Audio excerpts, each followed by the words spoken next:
এটি হলো প্যারাগ্রিন ফ্যালকন। আকাশ কিংবা মাটি কোনো ব্যাপারই নয়, আক্রমণের গতি কখনোই কমে না। পৃথিবীতে মোট 19টি উপপ্রজাতি রয়েছে। এরা মানুষের গড়া সর্বোচ্চ গতির চেয়ে 7 গুণ বেশি গতিসম্পন্ন।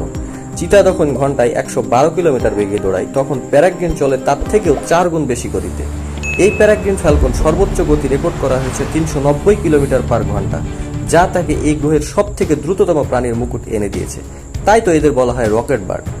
দেখতে ভীষণ কিউট। এরা লম্বায় প্রায় 23 ইঞ্চি, ওজন হয় 1.5 কেজি পর্যন্ত। খুব একটা নিজেকে আড়াল করে রাখে এবং পৃথিবীর শীতলতম জায়গায় এগুলো দিব্যি বেঁচে থাকতে পারে। মোটামুটি অ্যান্টার্কটিকা ছাড়া পৃথিবীর সব মহাদেশেই কম বেশি প্যারাগ্রিন দেখা মিলেছে। ঋতু পরিবর্তনের সময় পরাজয় পাখি হিসেবে এরা এশিয়ায় চলে আসে। ভারত ও বাংলাদেশে এই পাখির দেখা। এমন আরও তথ্যবহুল ভিডিও পেতে আমাদের চ্যানেলটি সাবস্ক্রাইব করুন এবং সাথে থাকুন।